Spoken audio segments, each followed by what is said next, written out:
दोस्तों बहुत दिनों बाद बाइस्कोप बना रहा हूँ। मेरे बहुत दिल का करीब है ये सेगमेंट, लेकिन ये बना नहीं पाता, और वैसे भी इसमें गाने वाने डिस्प्ले करो तो कॉपीराइट स्ट्राइक आ जाता है।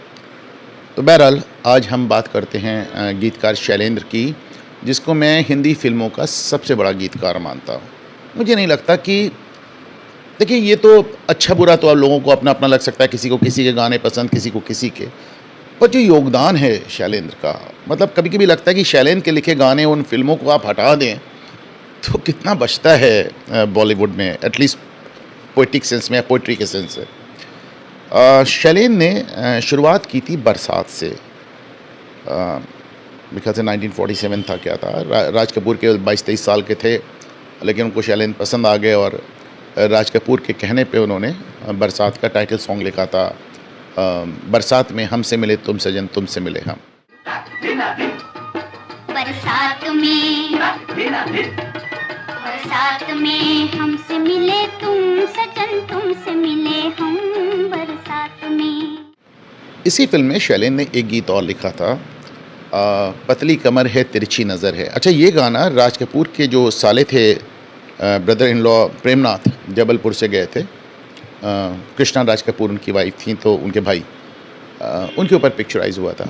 इस गाने में आप प्रेमनाथ को बहुत दुबला पतला एक हैंडसम नौजवान देखेंगे, और एक ज़माना था कि जब प्रेमनाथ कहलाते थे कि साहब फिल्मी दुनिया के सबसे हैंडसम स्टार कहलाते थे।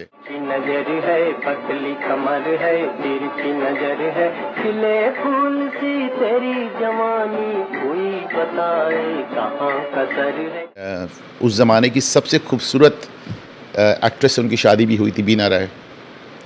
तो बाद में वो ही put on a lot of weight, जैसा कि जितने ये पंजाबी एक्टर्स देखे हैं, चाहे फिर राज कपूर हो, चाहे ऋषि कपूर हो, चाहे शशि कपूर हो, चाहे प्रेमनाथ हो, लोगों को खाने पीने का इतना शौक़ होता है कि कुछ समय बाद ये एकदम ब्लोट कर जाते हैं। तो प्रेमनाथ भी काफ़ी तगड़े हो गए थे, और उन्होंने वो हिंदुस्तानी फ़िल्मों के पहले डॉन, आप समझ लीजिए, फ़िरोज़ खान ने एक फ़िल्म बनाई थी धर्मात्मा, तो उसमें वो गॉडफादर पे बेस्ड थी, तो उसमें वो धर्मात्मा बने थे, डॉन। तो बहरहाल ये तो डाइग्रेस कर गए हम लोग। तो ये जो 2 गाने उन्होंने बरसात के लिए लिखे, तो इसके बाद तो जब साहब 17 साल का एक सफ़र तय हुआ। मरते दम तक शैलेंद्र राज कपूर के साथ बने रहे। ये इनकी टीम थी। मुकेश की आवाज़ हुआ करती थी, राज कपूर पर्दे पे हुआ करते थे, शंकर जयकिशन म्यूजिशियन हुआ करते थे, संगीत निर्देशक, और शैलेंद्र की लाइनें। बल्कि ये 17 साल में एक मौका ऐसे भी आया जब शंकर जयकिशन और शैलेंद्र की जोड़ी टूटी, कुछ नाराज़गी हो गई, नाइतफाक़ी हो गई, कुछ मनमुटाव हो गया। अच्छा, आपको मालूम होगा कि फ़िल्मी दुनिया में गीतकार हमेशा दूसरे दर्जे पे आता है, पहले दर्जे पे हमेशा संगीतकार होता है। संगीतकार ही, जब कोई आदमी फ़िल्में बनाता है ना, तो सबसे पहले वो म्यूज़िक डायरेक्टर तय करता है, फिर उससे पूछकर लिरिसिस्ट यानी कि गीतकार तय किया जाता है। तो शंकर जयकिशन से शैलेंद्र की नाराज़गी हो गई, या कुछ आपस में अनबन हो गई, तो उन्होंने शैलेंद्र के साथ काम करना छोड़ दिया। फिर एक दिन शैलेंद्र ने उनको एक लाइन लिख के भेजी छोटे से कागज़ के टुकड़े पर, कि छोटी सी ये दुनिया पहचाने रास्ते हैं, तुम कभी तो मिलोगे, कहीं तो मिलोगे, तो पूछेंगे हाल। शंकर जयकिशन को ये लाइनें बहुत पसंद आईं, और जाहिर सी बात है झगड़ा भी ख़त्म हो गया, फिर से साथ काम करने लगे, और इस कदर काम करने लगे कि उन्होंने वो अगली जो फिल्म बना रहे थे राजेंद्र सिंह बेदी, रंगोली, तो रंगोली किशोर कुमार की फिल्म थी, तो उसमें उन्होंने मजरू सुल्तानपुरी को गीतकार लिया था।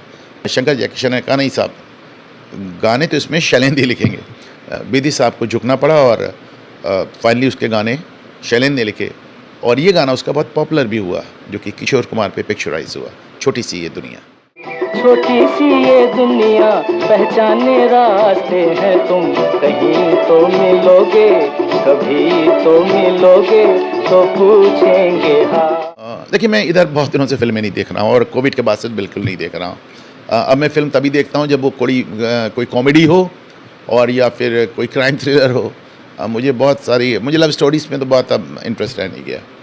तो जैसे ये अजय देवगन की फिल्म आई थी दृश्यम, मुझे पसंद आई थी, बाहुबली पसंद आई थी, या फिर कोई कॉमिक जैसे नो एंट्री हो वेलकम, तो या तो कॉमिक हो या फिर क्राइम थ्रिलर हो। मुझे अब तो बहुत फिल्में पसंद नहीं आती, लेकिन एक ज़माना था जब हम लोग स्कूल डेज़ में थे, जब हम लोग ये इंजीनियरिंग कॉलेज में थे, तो एकदम नया उस समय जब स्कूल में थे तो एकदम नया VCR आया था, तो हम लोगों ने VCR पे कैसेट ला के जितनी पुरानी फ़िल्में थी सब देख डाली थी।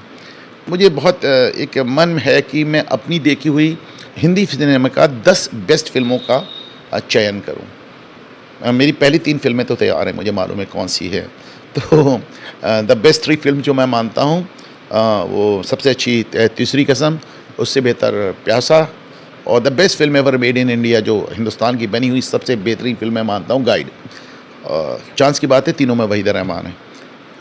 जो तीसरी कसम ये अच्छा उसका भी नंबर नहीं आ पा रहा है, जैसे मैं हज़ारों वीडियो वादा कर चुका हूँ, वो भी एक वादा ही है, देखिए कब उसका नंबर आता है।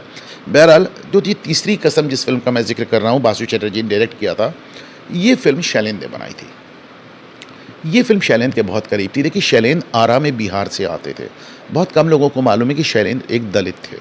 शैलेंद्र का पूरा नाम शंकर दास केसरी लाल था, और शैलेंद्र उनका तखल्लुस था, जो पोइट लोग नहीं रखते एक पेन नेम सॉर्ट्स, तो उस तरह उनका नाम था। और वो आरा बिहार से, जैसा मैंने बताया, आते थे, और बड़े गरीब बैकग्राउंड भी था उनका, लो मिडिल क्लास मान लें, और उनका गांव तो बहुत ही गरीब हुआ करता था। पहले रावलपिंडी, फिर मथुरा, फिर मुंबई चले गए।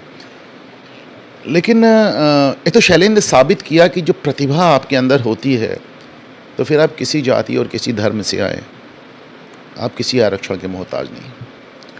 शैलेंद्र जैसा पोएट मेरा मानना है कि हिंदी सिनेमा में तो कम से कम नहीं हुआ। अगर सिनेमा से हट के देखेंगे तो आपको और भी पोइट्स नज़र आएंगे। और जैसा कि आमतौर पे ऐसे लोगों के साथ होता है जो गरीबी के संघर्ष से बढ़ते हैं, शैलेंद्र भी शुरुआत में वामपंथी पार्टियों से जुड़ गए, और शैलेंद्र ने एक नारा दिया था अपने टाइम में वामपंथी पार्टियों को, आज भी दोहराया जाता है, हर जोर जुल्म की टक्कर में हड़ताल हमारा नारा है। ये आज भी आपकी नारा हड़ताल होगी तो आप इसी नारे को सुनेंगे। तो इन्होंने लंबा सफ़र फिल्मी दुनिया में तय किया और फाइनली कहा कि एक फ़िल्म हम अपनी खुद की बनाएंगे, क्योंकि उनके अंदर का एक पोएट था, एक लेखक था उनके अंदर का। और इसके लिए उन्होंने नॉवेल चुनी, फणीश्वरनाथ रेणु की एक बड़ी फेमस किताब है मारे गए गुलफाम। तो मारे गए गुलफाम पे उन्होंने ये फिल्म बनाई, बासु चटर्जी से डायरेक्शन कराया। और जैसा मैंने आपको अभी जिक्र किया कि जो 3 बेस्ट फिल्में मैं मानता हूँ भारतवर्ष में बनी हुई, गाइड, प्यासा, वो तीसरी ये मारे गए गुलफाम, जो इस नाम से बनी तीसरी कसम। राज कपूर थे। अब जाहिर सी बात है, राज कपूर फिल्में बनाते तो शैलेंद्र को लेते थे, अब शैलेंद्र फिल्म बना रहे तो राज कपूर के अलावा किसको लेते? राज कपूर, वहीदा रहमान। और बड़ी क्लासिक फिल्म है, बड़ी ज़बरदस्त फिल्म है, लेकिन चली नहीं। इस कदर फ्लॉप हुई कि शैलेंद्र की पूरी कमाई इसमें डूब गई, शैलेंद्र का दिल भी टूट गया और शैलेंद्र की मृत्यु भी हो गई।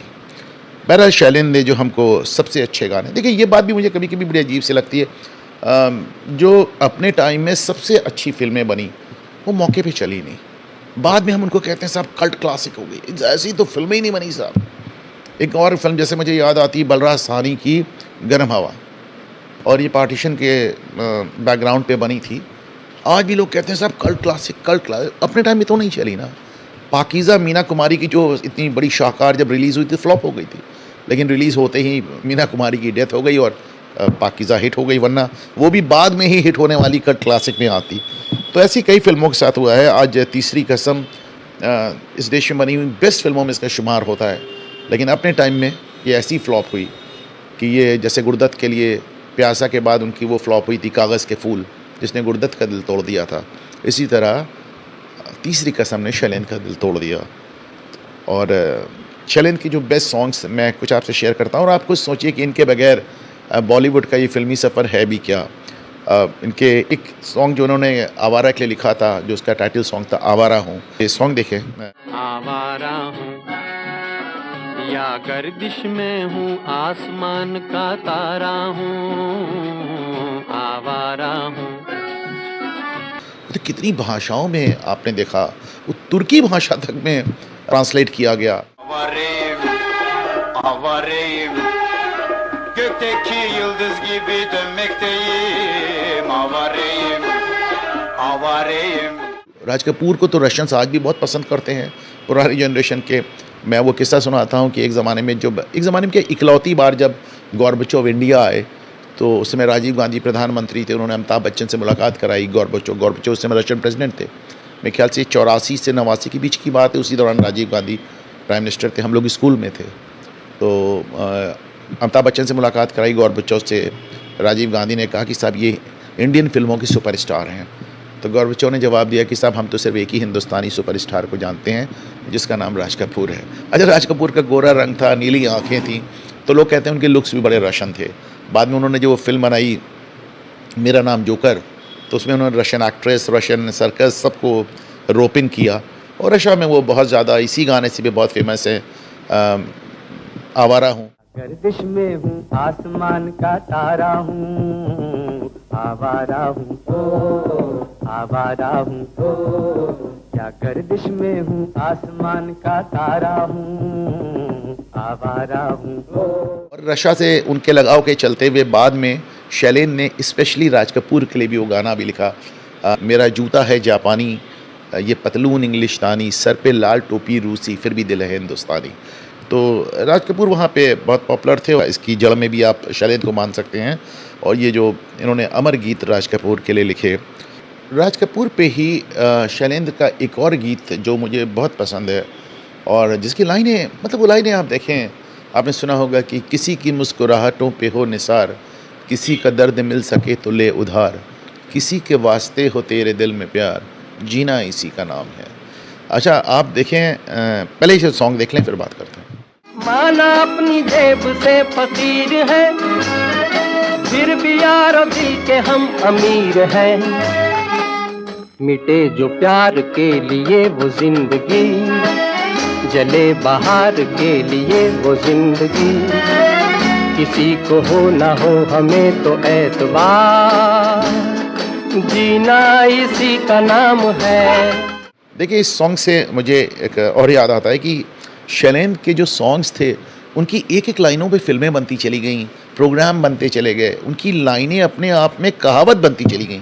जैसे जीना इसी का नाम है, फिर भी दिल है हिंदुस्तानी, छोटी सी ये दुनिया, हर दिल जो प्यार करेगा, संगम के लिए जो सॉन्ग उन्होंने लिखा था, हर दिल जो प्यार करेगा वो गाना गाएगा, जो प्यार करेगा वो गाना गाएगा, दीवाना सैकड़ों में पहचाना जाएगा, दीवाना सैकड़ों में पहचाना जाएगा, दीवाना। ये सब फिल्मों का नाम बता रहा हूँ आपको, ये सब फिल्में बनती चली गईं। और काला बाजार के लिए उन्होंने जो सॉन्ग लिखा था, खोया खोया चांद, हो खोया खोया चांद, खुला आसमान, आँखों में सारी रात जाएगी, तुमको भी कैसे नींद आएगी। ओ उस पर भी आपने देखा फिल्म बनी। तो ये शैलेंद्र के कुछ गीत हैं जिन्होंने आज जो यंगर जनरेशन है जिन्होंने ना सुने हों, तो मैं कुछ गाने शेयर कर रहा हूँ, आप इन्हें ज़रूर देखें और ज़रूर सुने, आपको पसंद आएंगे।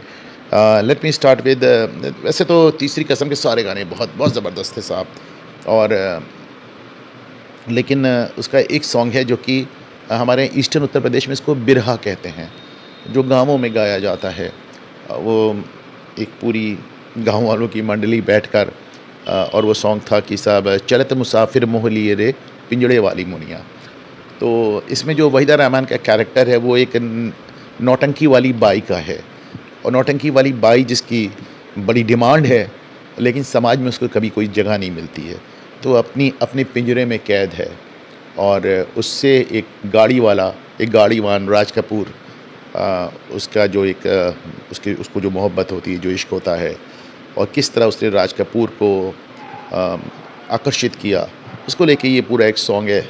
चलत मुसाफिर मोह लिया रे पिंजड़े वाली मुनिया, चलत मुसाफिर मोह लिया रे पिंजड़े वाली मुनिया, चलत मुसाफिर मोह लिया रे पिंजड़े वाली मुनिया। और शैलेंद्र जैसे कहना चाहिए ना कि हर मूड के मास्टर थे। मुझे नहीं लगता कि राज कपूर और नरगिस पे श्री 420 का जो सॉन्ग है, इससे ज़्यादा रोमांटिक सॉन्ग कोई बॉलीवुड में बना होगा। प्यार हुआ इकरार हुआ, प्यार हुआ इकरार हुआ है, प्यार से फिर क्यों डरता है दिल। गाइड का वो गाना देखें, वहाँ कौन है तेरा मुसाफिर जाएगा कहाँ। एक लाइन है इसमें, क्यों नाचे सपेरा, सपेरा सांपों को नचाता है, और यहाँ पे इस सॉन्ग के ज़रिए देवानंद से कहा जा रहा है कि तुम तो सपेरा हो के भी नाच रहे हो। बड़ी अच्छी फ़िलॉसफी है इस सॉन्ग की। वहाँ कौन है तेरा मुसाफिर, जाएगा कहाँ, दम ले ले घड़ी भर, ये छैया पाएगा कहाँ। फिल्म बंदिनी जो बिमल रॉय ने बनाई थी और बिमल रॉय की आखिरी फिल्म थी, ये भी एक बहुत खूबसूरत फिल्म थी। अशोक कुमार थे और धर्मेंद्र थे और नूतन थी। तो ये जो अच्छा जितने हमारे यहाँ मैं इसके बारे में भी बात करना चाहता हूँ कि हमारे यहाँ जो बंगाली डायरेक्टर्स हुए हैं, बंगाली म्यूज़िक डायरेक्टर्स हुए हैं, ये क्या करते थे कि अच्छा इनका अगर आप योगदान निकाल दें, मेरा मानना है कि जितने बांग्ला डायरेक्टर्स हुए हैं, बिमल रॉय, बासु चटर्जी, ऋषिकेश मुखर्जी, इन लोग को आप हटा दें, गुरदत्त को हटा दें और राज कपूर को हटा दें, तो फिर बॉलीवुड में कुछ बचता नहीं है। तो बॉलीवुड बेसिकली इन तीनों की कहानी है सब। बंदनी एक जो फिल्म बिमल रॉय की मैंने आपको बताया आखिरी फिल्म थी, ये बेसिकली ये भी पहले एक बांग्ला स्टोरी थी। एक चक्रवर्ती साहब थे जो कि एक रिटायर्ड जेलर थे, तो वो अपने जेल के एक्सपीरियंसेस की कहानी लिखते थे। बंदनी भी इसी की कहानी है कि एक नूतन इसमें एक कैरेक्टर हैं जो कि महिला जेल में सज़ा काट रही हैं। वहाँ जेल का डॉक्टर हैं धर्मेंद्र और बाहर एक क्रांतिकारी, एक उम्रदराज क्रांतिकारी अशोक कुमार, और इन दोनों के बीच में झूलती हुई नूतन। और वैसे तो इसके सारे गाने बहुत अच्छे हैं। वो सॉन्ग एस.डी. बर्मन साहब ने अपनी आवाज़ में गाया है। मेरे साजन हैं उस पार, मैं मनमार हूँ इस पार, अब की बार ले चल पा। मुझे आज की विदाता, मुझे आज की विदाता, मर के भी रहता इंतजार। मेरे साजन है उस पार, मैं मनमार हूँ इस पार, ओ मेरे माझी अब की बार, ले चल पार, ले चल पार। It's a beautiful song. और उसकी जो लाइटिंग वगैरह है वो आज तक के कैमरामैन के लिए माना जाता है कि वो एक लेसन है। और बेहतरीन अदाकारी, बेहतरीन एस.डी. बर्मन साहब का म्यूज़िक, शैलेंद्र के हॉन्टिंग वर्ड्स और एस.डी. बर्मन साहब की अपनी आवाज़। कम गाने गाते थे एस.डी. बर्मन, लेकिन जो गाते थे कमाल करते थे। हॉन्टिंग से याद है कि इसी फिल्म में एक जो सॉन्ग है वो भी मुझे बहुत ही हॉन्टिंग लगता है। एक ज़माना था, मतलब हमने तो नहीं देखा है, लेकिन माँ वगैरह बताती हैं, और आप भी शायद अपने घर में अपने बुज़ुर्गों से पूछें तो वो बताएं कि साहब हमारे यहाँ उस समय जो लड़कियों की शादी होती थी तो ज़माने तक मैके नहीं जा पाती थी, तो इसके लिए वो सावन का महीना तय होता था कि सावन में जाएंगी, तो पूरे साल वो सावन का इंतज़ार करती थी। तो ये महिला कैदियों पे एक पिक्चराइज सॉन्ग है, जहाँ पे महिला कैदी जिन्हें मालूम है कि उनको जेल से निकलना ही नहीं है। And the song is like अब के बरस भेज भैया को बाबुल, सावन में लीजियो बुलाए, और लौटेंगी जब मेरे बचपन की सखियाँ, दीजियो संदेशा भिजाए। तो लड़की कह रही है कि सावन का मौका ऐसा होता था कि गांव में सारी लड़कियां अपने अपने महके आती थी, तो मेरी जब बचपन की सहेलियां लौटेंगी तो अपने पिता से कह रही है कि भैया को भेज के मुझे भी बुला लेना। Listen to this. अब के बरस भेज भैया को बाबुल, सावन में लीजियो बुलाए रे। अच्छा, बिमल रॉय की इस फिल्म बंदिनी से एक और स्टार का जन्म हुआ था, संपूर्ण सिंह कालरा। आप कहेंगे ये कौन सा स्टार है? हम इनको गुलजार के नाम से जानते हैं। बंदिनी में गुलजार ने अपना इकलौता और पहला गीत लिखा था। मोरा गोरा अंग लैले,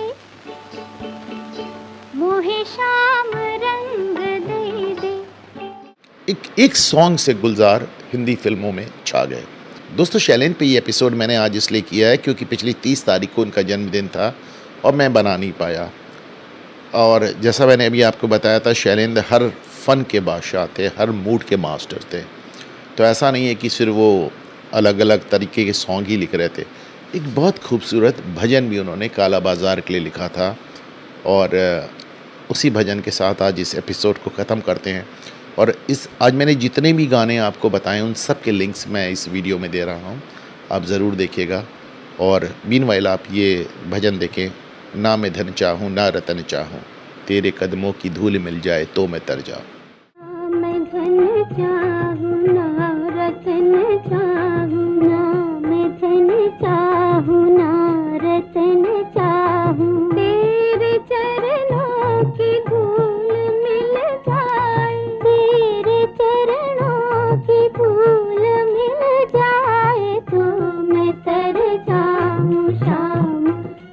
जाऊं